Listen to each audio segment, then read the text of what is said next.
When Star Wars first came out, the Clone Wars were just a glimmer in George Lucas's eye. Fans could only imagine what epic battles must have been fought. Since then, we've got a whole animated series about them.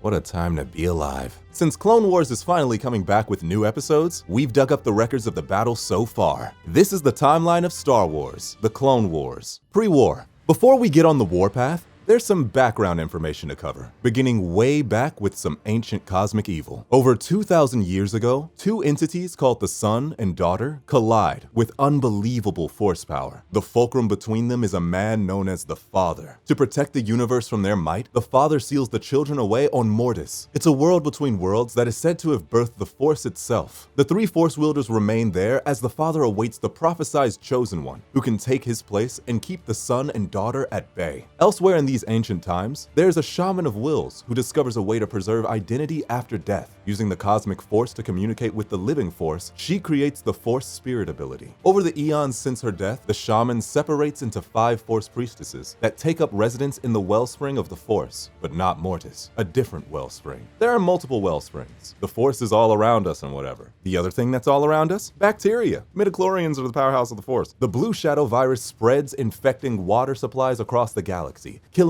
millions before the virus finally gets wiped out. Okay, let's fast forward to only decades before the Clone Wars begin. On the planet Dathomir, a coven of Night Sisters come under siege by a slaver named Hal Stead. In order to save the coven, Mother Tau Zin sells the young Asajj Ventress to Hal Stead. Ventress remains in Hal Stead's service until a Weequay pirate uprising kills him. During the raid, she finds a new master, a Jedi master, named Ki Narek. Under his mentorship, Ventress's life turns around. She and Narek battle the pirates for years as she becomes skilled in the ways of the Force. After a decade-long struggle, the Weequay gain the upper hand and shoot Narek down. Ventress is so overcome by rage that she taps into her dark side. Embracing these new abilities, she turns to the Sith Lord Darth Tyrannus, aka Count Dooku. Eager to overthrow his own master, Darth Sidious, Dooku takes her on as his apprentice. Some years before 32 BBY, that's before the Battle of Yavin, Qui-Gon Jinn and Obi-Wan Kenobi are tasked with protecting the Mandalorian Duchess, Satine Kryze. Mandalore is in the midst of a civil war, making the Duchess a prime target for enemy bounty hunters. While on the run, Obi-Wan and Satine develop feelings for one another.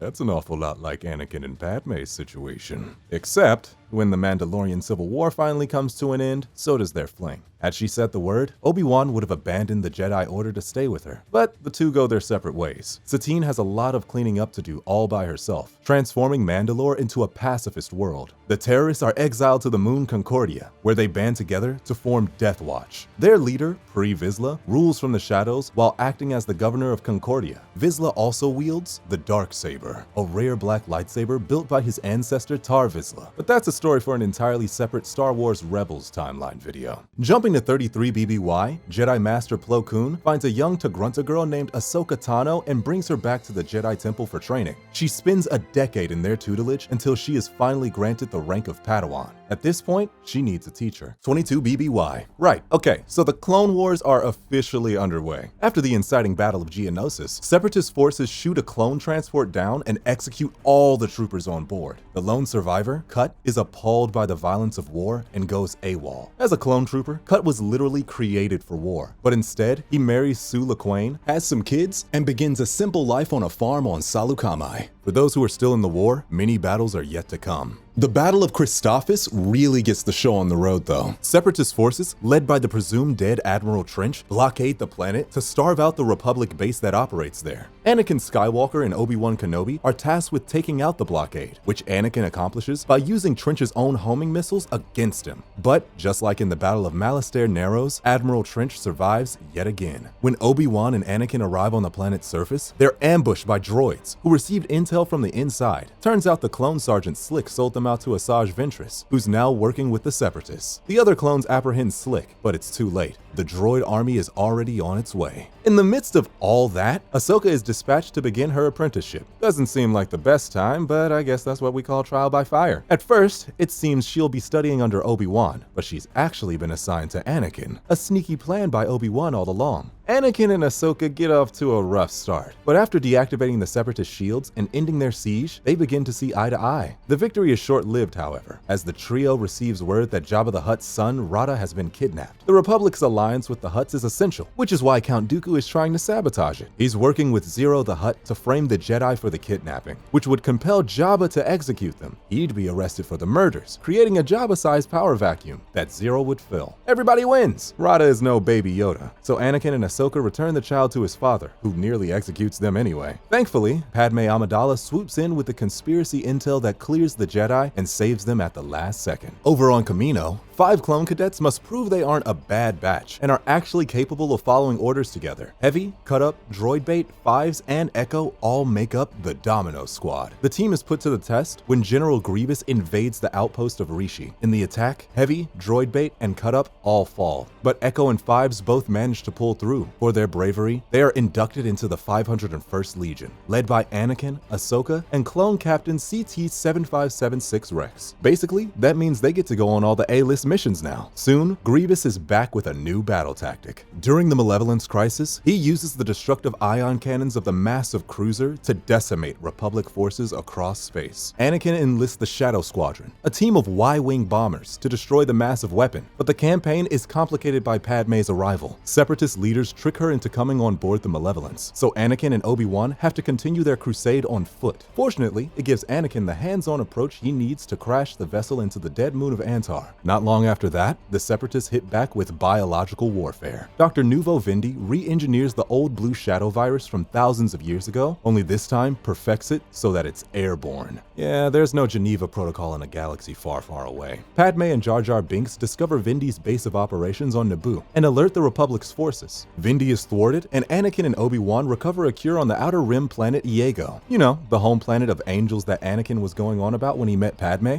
These are the sort of day-by-day conflicts that the Republic faced during the Clone Wars. Though, as the stakes rise, the battles would soon become personal. 21 BBY. The Separatists continue their tried-and-true tactic of starving out Republic worlds with blockades. In the Battle of Ryloth, Ahsoka experiences a humbling defeat. Her reckless leadership of her first clone squadron ends with some nasty casualties. Even so, Anakin still has faith in her. He leaves her in command while he pulls a slow-speed Holdo maneuver, careening his Star Destroyer into the Separatist flagship. On the surface of Ryloth, Mace Windu joins forces with the Twi'lek Resistance, led by Cham Syndulla. The Senate is hesitant to work with Syndulla because of his extreme methods, but Windu disregards the politics. They liberate the capital city of Lesu and claim a key victory in the larger war. Cham Syndulla also happens to be the father of Aira Syndulla, so there's another Star Wars Rebels plug. But some victories don't last. Back on Geonosis, where the Clone Wars first began, Separatists take hold once again. Using brainworms from Queen Katrina the Great, they seize control and reinstate the droid foundry. To destroy the factory, Ahsoka and Luminara Undili's Padawan Barriss Offee slip down to the reactor and detonate it with a big old tank. Unfortunately, the ensuing explosion traps them underground. Luminara is quick to accept their sacrifice in the name of war, but Anakin doesn't like to surrender hope.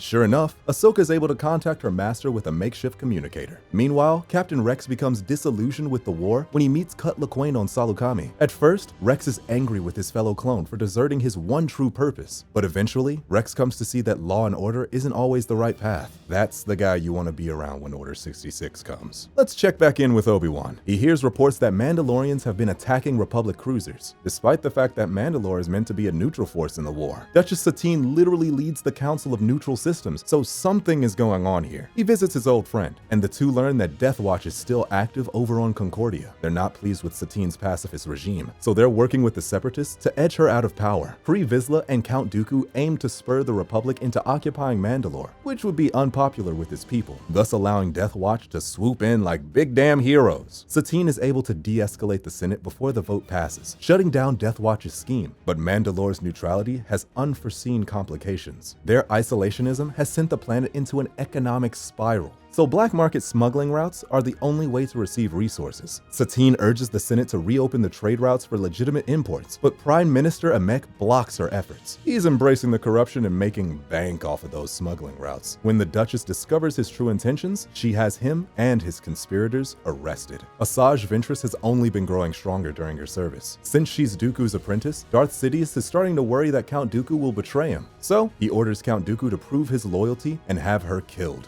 Dooku reluctantly agrees, abandons Ventress, and leaves her for dead. Ventress survives, and from there does what everyone does after a bad breakup. She rushes home to Dathomir to see her mother. Well, clan mother, Talzin. Funny enough, Dooku reaches out to the Night Sisters looking for a new apprentice. So Ventress and Talzin seize the opportunity to attempt an assassination. They travel to the camp of the Night Brothers and hold a contest to see who is the strongest. Savage Opress wins and gets a mythical stat boost by the Night Sisters. Then they deploy him with Dooku, secretly remaining under Ventress's command. When the time is right, the two of them launch a coordinated strike against the Sith Lord, but are still incapable of defeating him. Ventress disavows her double agent, so Opress does what everyone does after a bad breakup, rushes home to Dathomir to see his mother. Talzin instructs the failed Night Brother to locate his brother, the long-lost Darth Maul, and train under him. Over on Mortis, the father hears whispers that Anakin Skywalker is the chosen one, so he summons him to the world between worlds. Anakin is skeptical about his role in this story, but he proves his worthiness by defeating both the son and daughter simultaneously. The father comes clean about his decaying state to the Jedi Knight, but having seen dark illusions on Mortis, Anakin is in no state to stay there. The son has plans of his own. He corrupts Anakin and Ahsoka,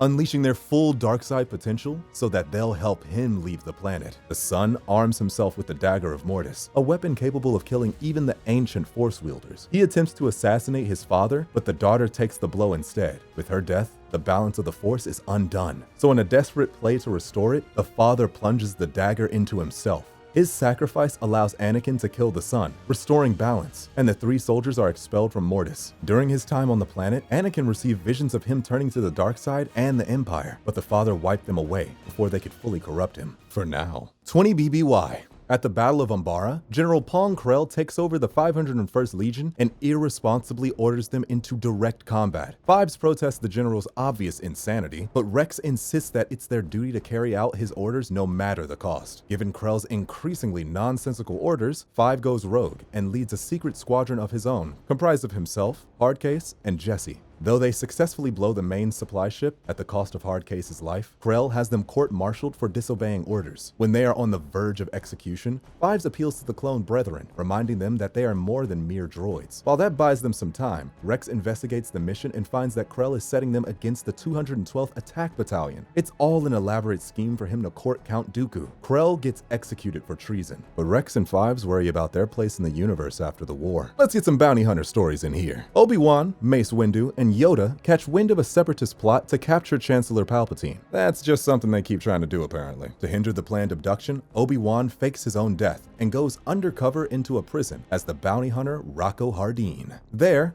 Obi-Wan meets a gallery of scum and villainy, including Cad Bane, Boba Fett, and Moralo Eval. Bane, Eval, and Rocco Hardeen break out together and kidnap Palpatine. But of course, Obi-Wan sells them out and the bounty hunters get arrested. The operation is a success, but Palpatine's underlying plan still comes to pass. The mission fractures Anakin's trust in the Jedi Council and even his master. Speaking of poor master-apprentice relations, Ventress comes out of hiding and reunites with Mother Talzin and the Night Sisters. Count Dooku is still bitter over the whole assassination attempt, so he sends Grievous to Dathomir to finish off the Night Sisters. With the Separatists banging on their door, the elderly Daka summons an army of the undead as a defense. Grievous executes her and the others, leaving only Talzin and Ventress as the survivors. Meanwhile, Savage Opress's search for Maul leads him to the junk world of Lotho Minor. He finds his brother, half mechanized and driven mad by a decade of solitude. Despite his mania, Maul still has a clear goal: get revenge on Obi-Wan Kenobi. He challenges Obi-Wan, inviting him to a duel on the planet Raydonia. Obi-Wan is outnumbered and outmatched by the Night Brothers, until Asajj Ventress arrives. She has her own bone to pick with Savage, so she and Obi-Wan form an unlikely alliance. They can't overcome the powerful Night Brothers, but they escape with their lives. On the jungle world of Onderon, the government falls to Separatist influence, but a rebel faction led by Steela and Saw Gerrera push back against their reign. The Republic doesn't want to send a full force of troops, so instead, they send Anakin, Obi-Wan, Ahsoka, and Rex to train the rebels. After successfully taking down the droid power station, the rebels elect Steela as their official leader. Saw's not too happy about his sister's new position, but he and Steela stand together to overthrow the Separatists and reinstate Ramses Dendup as king. Tragically, Steela perishes in the resistance effort. Saw Gerrera goes on to become Forrest Whitaker, combating the Empire with the very skills they taught him. 19 BBY. Maul and Oppress are rampaging across the galaxy, leaving wanton destruction and seizing wealth at every turn. Though Obi-Wan foils their plan at Hondo Oanka's base, they get discovered by Pre Vizsla and the Death Watch. Maul and Vizsla have a mutual disdain for Obi-Wan Kenobi, so they collude to take back Mandalore and slay Kenobi in one decisive move. They enlist members of Black Sun, the Hutt Clan, and the Pike Syndicate to form the Shadow Collective. The collective has no loyalty to either side of the Clone Wars and simply exists for their own vengeful purposes. As vengeful fellows, though, Maul and Vizsla realize they'll probably betray each other as soon as possible. Here's their plan. The collective wreaks havoc on Mandalore, and Death Watch swoops in as big damn heroes. Again, only this time, it works. The public favor shifts from Duchess Satine over to Pre Vizsla, and the Death Watch leader imprisons Maul and Oppress. Maul saw this coming, so he challenges Vizsla to a duel, decapitates him, and claims the Darksaber for himself. At the same time, he reinstates the jailed Almec as Prime Minister, because screw Satine, I guess. Everything is crazy on Mandalore. So Satine sends out an SOS to Obi-Wan Kenobi, her only hope. Obi-Wan's personally invested in this cause, so he bypasses the Senate intervention ruling and hurries straight to Mandalore, right into Maul's trap.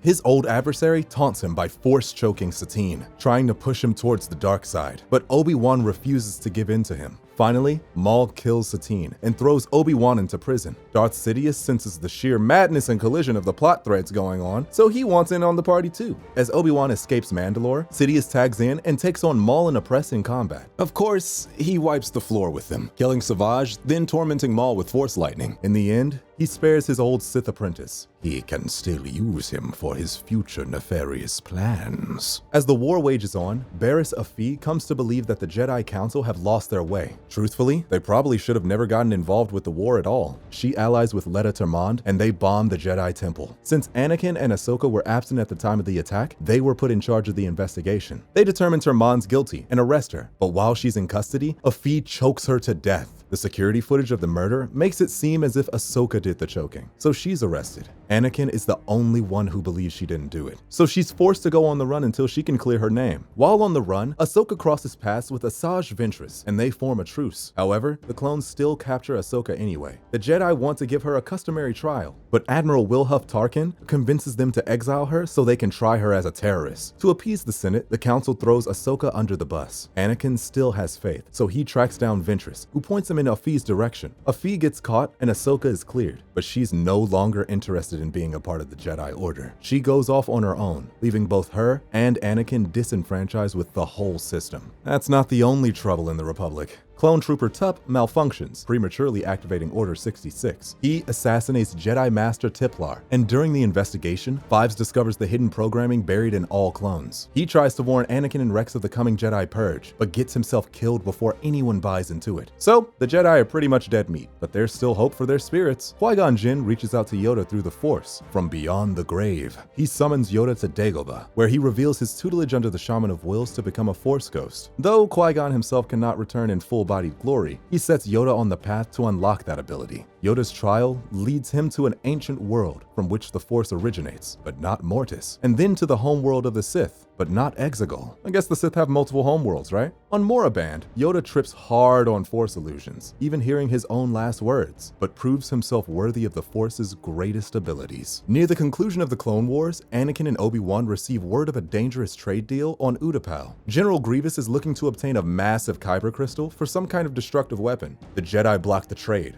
but Yoda warns that the Sith have a history of creating weapons of mass destruction in this way, perhaps even planet killers. General Grievous remains stationed on Utapau, where Kenobi will one day cross paths with him again. Post-war, just a few odds and ends to wrap up here before you get back to the Battle of Coruscant. Think of this as the "Where Are They Now" epilogue to wrap up some of the characters that don't get screen time in the movies. Meanwhile, Asajj Ventress continues her spy versus spy game with Count Dooku, until a crash landing on Christophsis sets up their final encounter. Ventress had fallen in love with Quinlan Vos, another Jedi who was seduced to the dark side. She sacrifices herself to save him, and and her loss shows him that redemption is still possible. Maul spends time as Palpatine's prisoner before escaping back to Dathomir. His presence leads Mother Talzin back into the open, and Grievous takes the opportunity to kill her, just as Sidious planned. With her gone, Maul returns to Mandalore. Rex and Ahsoka are part of the battalion who come to capture him, but unfortunately, that happens to be Order 66 Day. Ahsoka has to choose between saving Rex or killing Maul, so she saves her friend, and Maul lives on to found the Crimson Dawn crime syndicate. Not bad for a guy who got Boba Fetted in his first movie. Anyways, all these characters go on to do way more things in Star Wars Rebels, so let us know if you want to see that timeline too, and be sure to subscribe to Channel Frederator. I've been your host Justice, and thanks for watching.